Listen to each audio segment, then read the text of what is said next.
Broadcasting live from the Business RadioX studios in Atlanta, Georgia, it's time for High Velocity Radio. Welcome to High Velocity Radio, where we celebrate top performers producing better results in less time. Stone Payton here with you this afternoon. Please join me in welcoming to the broadcast author of the best-selling book, 6 Ps of Essential Innovation, Mr. Michael McCathren. Good afternoon, sir. Thanks, Stone, for having me. Good to be here. Oh, man, we're so happy to have you on the show. Look forward to diving into this book and learning a little bit more about it. But before we go there, would love to hear a little bit about your journey here. As I understand it, you have a day job with an organization some of our listeners may recognize. Would love to hear a little bit about that and perhaps how maybe that's influenced your decision that compelled you to commit some of these ideas to paper and put this book out. Yeah, man, I think I've got the best job in the world. I'm on a team called Enterprise Innovation with Chick-fil-A, and we are like an in-house consultancy to help project teams move through our 5-step innovation process as fast and efficiently as possible. And it's just a dream job. Every day is new, and we feel like we're able to add value to project teams that ultimately, customers get to experience. Sometimes it's all internal processes that need a little bit of innovation, but ultimately it's to serve our awesome community of operators who are making a difference in our restaurants every single day. Well, it must be incredibly rewarding work, man. I've got this, I think I've got this teacher gene in me, and helping people realize their potential beyond what they thought was possible. It's the same thing I think I get jazzed about talking about projects. It's like, hey, what if your project could be 110% towards the solution, achieving results you didn't even think you could get faster than you thought you could get them? I get pumped about it. And luckily I work for an organization, like you said, we have a decentralized model of innovation so that even the newest staff member, even entry level, accounting analyst 1, hopefully feel equipped, almost obligated to think innovatively about their role and about their work. That innovation here is not just something we do, it's really how we think about what we do. And we're so dedicated to it that one of our core values is we pursue what's next. So that kind of gives us validity as we have these discussions with internal teams. How are you pursuing what's next? And we can, help expedite how they do that and hopefully raise the level of output. So I'd love to hear a little bit about your experience in writing the book. Did some parts of it come a little easier than others?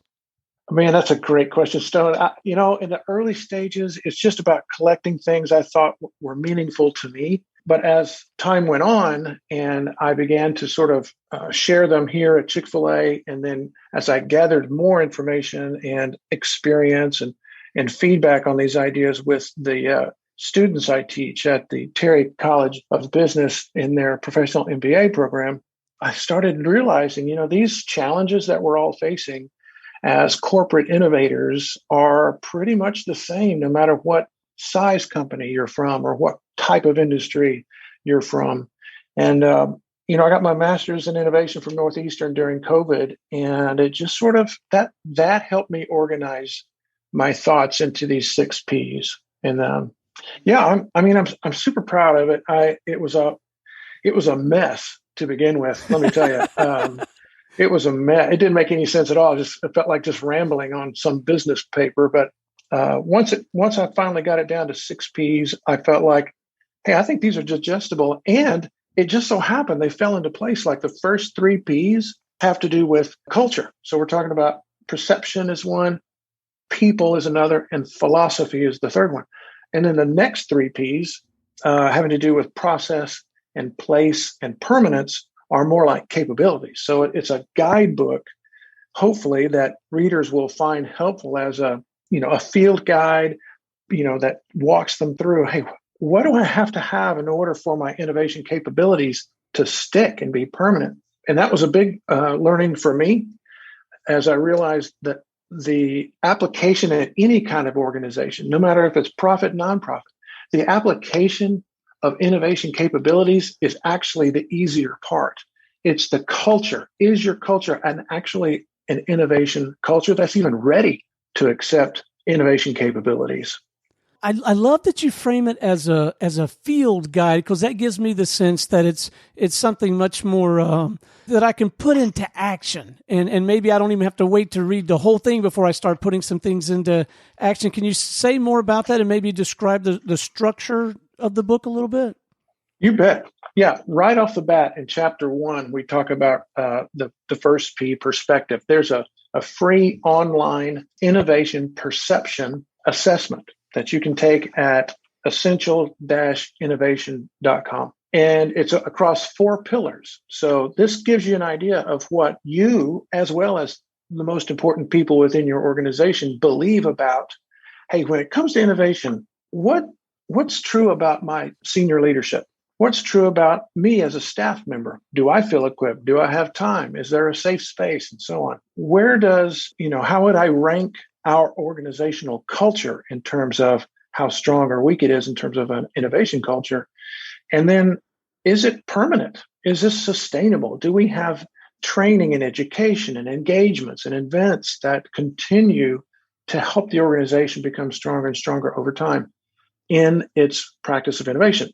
That's right off the bat. That's just like chapter 1. You could do this, and it points to the gaps that you have in any particular pillar. So then the rest of the book helps you address any of these gaps that you may have. So you're right. You can go right into chapter 2 and talk about people and talk about, hey, what are some of the behaviors that someone who leads with an innovation mindset, what does that even look like? So we talk about humility and trust and how those 2 key fundamental parts of a good leadership practice actually is a little bit redefined through leading with an innovation mindset. For example, everybody knows what humility is, right? We've read the books, heard the podcasts, we've read the papers, we've been taught what humility is and how fundamental it is to good leadership. However, through the lens of leading with an innovation mindset, an enhancement to traditional definitions is that we allow others to influence our thinking. So it's a little counterintuitive, because none of us are where we are in our professional lives because we completely allowed others to influence our thinking, right? We had to be the idea guy or the idea girl. We had to come up with the plans ourselves because we wanted our name at the bottom of the page so that we'd get credit, so that we'd get promoted, and up the ladder we go. Well, leaders of the future, though, realize that model is a little bit broken because competition's moving too swiftly. Technology's changing too rapidly. Consumer preferences and behaviors are changing too rapidly. Business is becoming too complex for me to think I am qualified to even have the right answer every single time. So they have to open it up and lead to an innovation mindset and say, you know what? I'm going to allow others to influence my thinking. And we talk about, well, okay, if that's the case, then who the others are becomes a really critical choice. And so we walk them through that. Same thing with trust. There are 4 trust behaviors that we talk about in the book, and you can begin those trust behaviors tomorrow. So yeah, I hope it is a field guide that you can begin implementing the things that are discussed in the book in every single chapter. You could do it tomorrow. Well, okay, so the full title is 6 Ps of Essential Innovation, Create the Culture and Capabilities of a Resilient Innovation Organization. I got to say, I've heard both of those words a lot in my career in the interviews that I've conducted, resilient and innovation. I don't know that I've seen them paired together. Can you speak to that a little bit, that idea of resilient innovation? Yeah, okay, so this hit me sideways when I read the Deloitte 2021 Global Resilience Report. They talked to over 2,000 CXOs from 21 different countries, and they were discussing, hey, how well prepared did you feel you were going into 2020? And then after that the disruption of the pandemic, they went back and said, man, that you've got a few months under your belt through this disruption. How well now do you feel like you as a leader and you as an organization were prepared? And there were some themes that jumped out at me that they pointed out as like the attributes of a resilient organization. And one of them was prepared. Another one was adaptable. And another one was collaborative. And another one was trustworthy. And I started chewing on this a little bit. I'm like, you know what?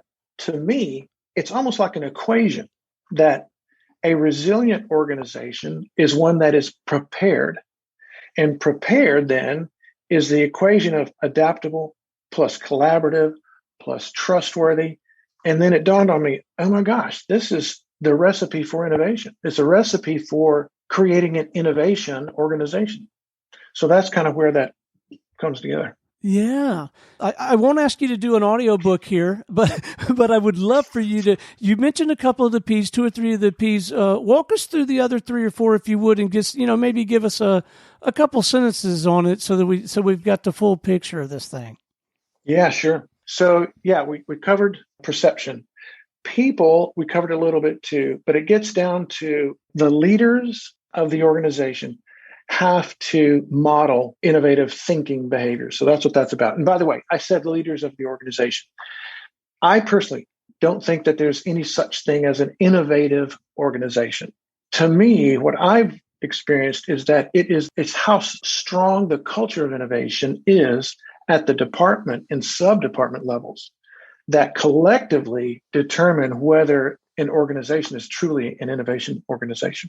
And let me just park it here for just a second. And let me point out that you've heard me use the word innovation organization and not innovative organization. And here's why. It's an important distinction, I think, because innovative organizations can point to either a product typically or a season where they did some innovative things, or a leader came on board and he or she was an innovative leader and did some innovative things. But oftentimes in those organizations, when that season is over or when that innovative leader leaves, then so does innovation. So innovative is more like what you do. Innovation can be who you are as an organization. And it could be at the sub-department level. So that's why it's important that leaders, even at the sub-department particularly, know the leadership behaviors and can model these innovation leadership behaviors. The third P is about philosophy. Where does the actual existence of innovation sit within the organization? So we talk about structure. Does it have a seat at the planning table? How involved is it in strategic decisions? We talk about common language. We talk about, how are we going to stand a capability up through training, and we start identifying, how we're going to frame this up in terms of how do we want the culture of innovation? How do we want it to be discussed? And how deep is it in our core values? For example, like I said about Chick-fil-A, it is part of one of our core values under we pursue what's next. So for any organization, that is the chapter under philosophy where they've got to wrestle this stuff down. The next one is process. And you Google innovation process and you're going to get, thousands of results. And, even with the students in the professional MBA program, they come from many times global companies, and all of their companies have very different innovation processes, or interestingly enough, no process whatsoever. So process is a dime a dozen. However, what I try to do is emphasize the audience as the nucleus and divide it into 4 parts. And I also layer on thinking types for each of the 4 parts. And then that mental model of how do we need to approach each one before we go on to the next one. So it's a little, I hope people find it a little bit more robust than just the typical process. And then we talk about place.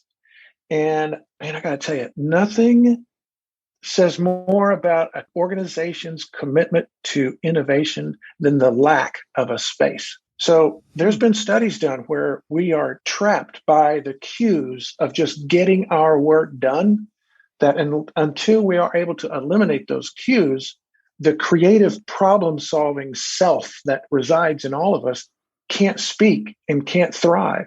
So there's got to be a place, even if it's just a part of a meeting room from time to time, that eliminates these cues of our daily grind, opens up our thinking, frees our vision, and allows that creative problem-solving self to really, really flourish. So that's place. And the final one is permanence. So that's where we talk about, hey, how do we continue to equip and inspire our organization? From the folks who have been here a long time to the folks who just joined us yesterday, we in a decentralized model of innovation, you want to create that army of everyday innovators that transcends any particular leader. So when they leave, that is still a rich garden that produces fruit in terms of innovation for years to come. All right, let's talk about me for a minute. You know, it is my show. No, I almost reached out to you the other day because I knew we were going to have this interview. I run an organization. Me and my business partner run the Business RadioX network, and we have this kind of federation of people who run these studios. And we're blessed in a lot of ways. One of which is someone in another market, like Phoenix, will trip over something or have an idea and bring it to the collective. And my question is, how do you create the culture, create the environment where when people share ideas and then for whatever reason, you're not going to implement the idea. It was a great idea. You're delighted to have them submit it, but so that they don't feel like they're shut down and they won't come back with another idea next time, because that really concerns me whenever we choose not to implement an idea from someone, because I want them to keep contributing. Yeah. Oh my gosh, this is so good.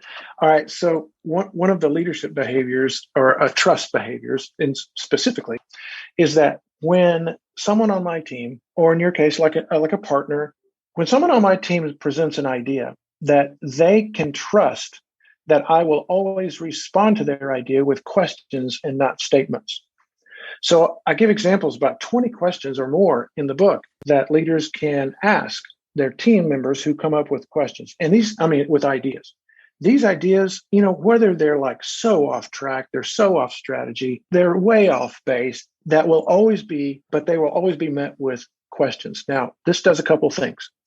If I'm that team member, and I submit an idea or I share an idea with my boss, and that boss asks me a bunch of questions about it, the first thing it does is it lowers my vulnerability because he or she has actually shown genuine interest in my idea. They don't have to say whether they like it or not. That's not the point. They're just interested in, hey, how did you come up with this idea? What problem does it solve? For whom does this problem exist? Have you talked to other people about this problem? And on and on and on. So I have now created an environment as a leader, a safe space, so that people can begin to think more freely and more broadly about ideas and problem solving than they did before. And the level of execution or the quality of the solutions will be better over time. The second thing that it does is that if my team knows that I'm going to ask all these questions, then their ideas are going to be better fleshed out before they get to me. In fact, some of those ideas may not get to me when they normally would have, because they're going to self-evaluate and self-analyze their ideas and either decide to refine them and present them, or decide, hey, you know what? This kind of became an idea in search of a problem. So I don't think it's adding any value. So I'm going to move on to the next one.